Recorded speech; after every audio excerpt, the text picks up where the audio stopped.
in the strip club. Shorty silhouette look like a dollar sign. Caught up. That's just how a nigga brought up. Hey y'all.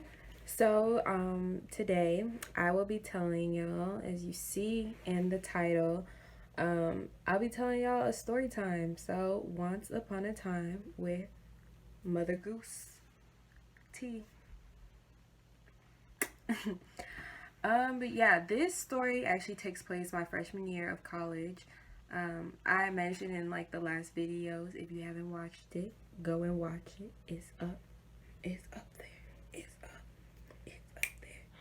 But yeah, it takes place during my freshman year, and if you don't know, I am a criminal justice and psychology major. So it's very common for criminal justice majors to take night classes, and that's what happened to be the case for this one. So I'll jump right into it. So my freshman year, I was taking 18 credits, and that's a lot for a full-time student to take. Typical amount of credits is usually like 13 to 15 credits. Most people that I know, they take no more than 16 credits, but I had to take 18 because I'm a double major and my plan is to graduate on time. This took place, I believe, my second semester of first year. I was taking a criminal justice class that was a night class, and it wasn't your traditional class because my professor wasn't really a professor. He was an officer, and he had a very close relationship to my advisor. So he wanted to know how he could get involved because he also attended this school for his undergraduate. Sorry, y'all. Something going on with my shirt. But he also attended the same school that I'm currently attending for his undergraduate. I asked my advisor what he could do to get involved on the campus that he once attended. So in the class, it was a smaller class. A lot of people will take the class their sophomore year, but surprisingly enough, there was a lot of first year students in the class. It was smaller. I was the only black person in the class, as well as the only black female in the class. And I sat in the back, but the way that the classroom was set up, I sat like right in his peripheral. Is that right? Peripheral? Is it correct? But I was I was sitting right like here. So like, even though I was in the back, obviously it's not like, oh, there was a super tall person. Like, it was very spread out in the big room because there wasn't a lot of us. But I sat in the back and I sat like right where we were, like this. So obviously we had a lot of topics that had to do with like police brutality. We looked at some of the scenes that he's had to deal with. He would bring in like pictures of this stuff and like show it to us on the projector. But yeah, he would do that kind of stuff. And the root of the story actually comes from a police brutality thing. And just before this happened, he had us all go around and like kind of say like, what are we interested in doing with our criminal justice degree. Everyone had like different things to say. Some people said they wanted to be a mortician. Some people said they were into forensics. And like the girl that said she had something that she was interested in forensics, I was like, oh my gosh, I should have done the major she did, because she did criminal justice and biology, and I love science. The only thing about science, I don't want to do math, but that's besides the point. So it got to be my turn, and I was like, well, I'm kind of in between. There's two careers that I'm really interested in doing. I really want to be a lawyer. I've known this for a long time, but I recently found out about forensic psychology, and that looks really interesting as well. I always get like follow-up questions whenever I mention I want to be a lawyer, and it's like hard for me to answer them because I don't really know how to answer these because I don't know myself. But he had asked me like, oh, like, did I know what kind of lawyer I wanted to be, and did I want to be like a prosecutor or a defense lawyer? And I said, I said that I wanted to be a a lawyer for either criminal law or family law. And I wasn't really sure if I wanted to be a prosecutor or a defense lawyer. But then he went on like a whole tangent about how defense lawyers are horrible and he doesn't understand how they can defend people that do these horrific crimes. And yeah, I was just kind of offended because it was just like, okay, I'm not about to change my occupation. And I don't, like, some people may think like, oh, you're reading too into it, but it was just like, you didn't do all that with everybody else's, like what they want to do. So I didn't need all that. But yeah, he was just like, oh, I don't know how they can like defend people, da da da. I'm like, I don't know what to tell you, sir. But kind of to fast forward, it kind of doesn't have to do with story. One of my professors at the school, he's actually a lawyer. He cannot practice in the state. He can only practice in Florida, and he's actually a defense lawyer. And I actually took his class. I've took him several times, but I took his class last semester, and he's talking about like he always gets the question, how can he be a defense lawyer? And he says, well, you're proven innocent till you're innocent until proven guilty. And I have to get, when I'm working clients, I have to have a clean slate on my head and really do what's right without judgment. So yeah, that's just a little thing. But yeah, he just kind of like did that little tangent about like how horrible like defense lawyers are, and I'm just like, okay, I don't know what to tell you, but that's what I want to do. Probably like a class or so later, or it might have been that same, I don't know, it was either the next class or during that same class, he had brought up the Mike Brown case and what happened and about Black Lives Matter and all that. Mind you, I was the only black person in the class. Excuse me. And a lot of these people came from small towns, so it's not like, oh, they would relate or understand or be like. But yeah, he was like, the whole thing was a hoax. The whole thing was a hoax, and the story that the media portrays is not true. And I was like, excuse me, how are you gonna say it's a hoax? Like, and I didn't even do no argument. I just said like, I don't believe it's a hoax because we all saw what happened in the news. He had his hands up, he was shot, and that was that. And he said, well, no, that's not really happened. Mike Brown was trying to reach into police car. Like, the story wasn't really making sense, but he was like, Mike Brown was trying to reach into police car, and he, that's when the officer shot him. It wasn't in the street. It was one of his friends that just made up that whole thing. What was it? Was it I don't shoot? No, it wasn't that. No. Why am I acting like this? But yeah, he's like, yeah, that was his friend that just made up that movement, and what I can, and then he's like, I can even like have you read the police report. And I was like, I'm not reading the police report. I have other things to do. And I know like some people may be like, oh, you should have been more open-minded to what he was saying, da da da. But it was just like, there's certain ways to go about something, and I didn't feel like that was the appropriate thing, because you're saying that something was a hoax, that it was fake, and you're trying to blame it on the person that died, and he has no way to defend himself. And of course you're going to be biased because that's your occupation, but I just didn't think that was appropriate the way that he went about it. And I know like that's his personality. He's very like, I don't know, extroverted, I guess. But I didn't think that was appropriate at all, and I really did not like that, and it just did not sit well with me after hearing that. So yeah, that class period happened.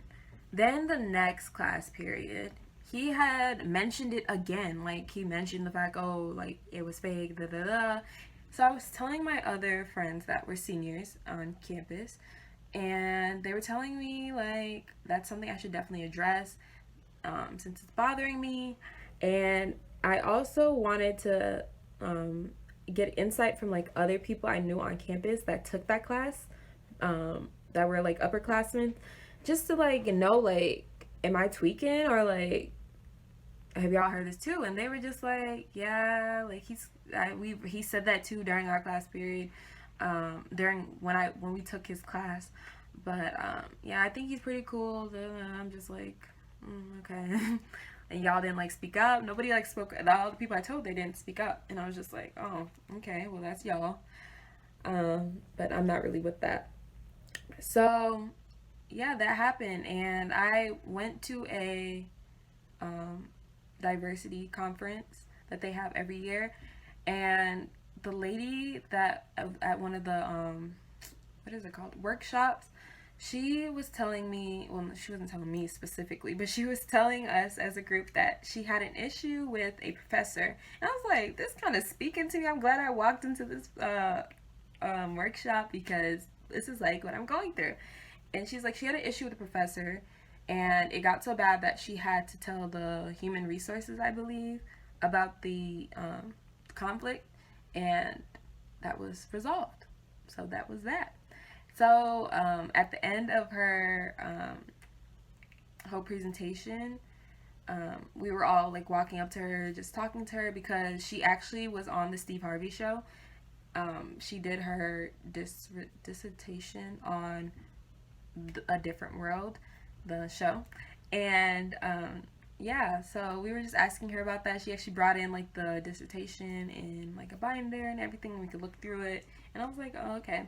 Um, but I also took that time to actually ask her for her advice about that, and I really asked people for their advice, but it was just like, this is something that you, like, someone can actually relate to.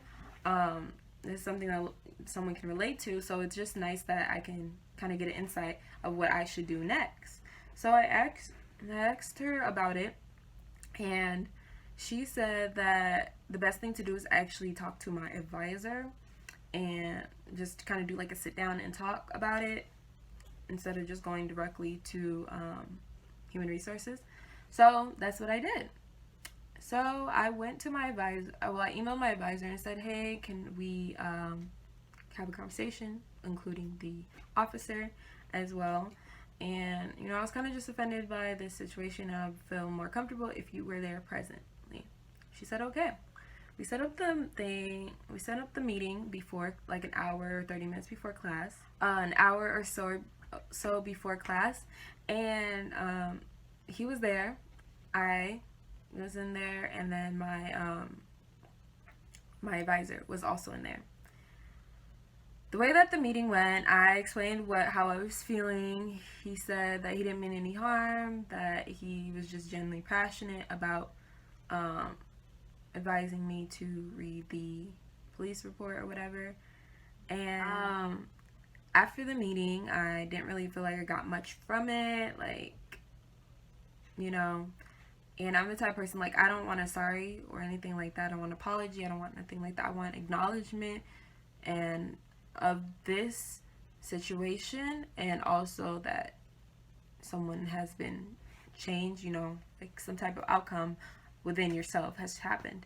But the part that really threw me out the window and down some steps was my advisor's response to the meeting. She, I've never experienced something like this, and nothing has been the same ever since. Said to me that maybe I've had other experiences. I can't remember what she said word for word, but it was along the lines of, maybe I've had other experiences with police.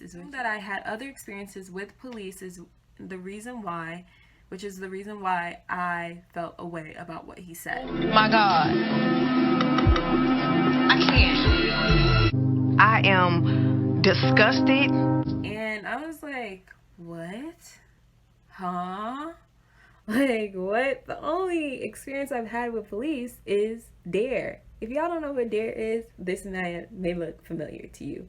And if it doesn't, DARE was basically like a program. I don't know if they still do it, but when I lived in the South, that's where I was introduced to it. I've never heard of them doing it up north, but it's basically a program that's supposed to prevent people from doing drugs. And an officer would come in and they would talk about like the bad effects of drugs, whether it's tobacco or drinking. Drinking alcohol is an inhalant, right? No, okay, yeah. But yeah, like just things that have to do with like drinking, drugs, tobacco, And I remember there was one class that really stood out to me when she brought in like what your lungs would look like if you were to smoke, and it was just like a jar of like yellow and then big black ball or brown ball. So yeah, but yeah, that was like my only experience with the police. So I didn't know what she was implying. Like, have I ever been arrested or had a family arrested? It was just like, that's a horrible experience to have with an advisor, because this is someone I have to see for the rest of my time here at the institution.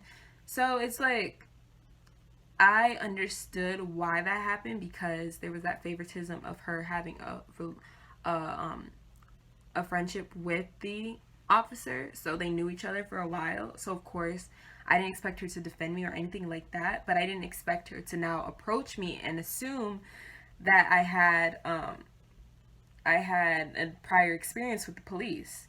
And you know, I just found that to be very disrespectful, and nothing has been the same since. Like, every time I would see her, she would just like avoid me in the hallways. It was so weird. Or like not even look in my direction. But with that happened, and yeah, that is just like an experience I wanted to share with y'all, of a time that I had to deal with some sort of racism. So y'all stay safe. Y'all keep here flipping on the haters. I just wish y'all could see like my hair a little bit more. Like, look at my hair. It got beads. But yeah. And I want to do more story times. I was actually waiting to like, I was planning to put off like story times because I wanted to get better at my editing, so it'll be like more clear, like it look nice, you know. But since like all of this has been going on, I feel like this is something I should share with y'all. I mean, I have a lot of different experiences that I would love to share with y'all. So yes, and that is the end. Bye. It's like, at this point,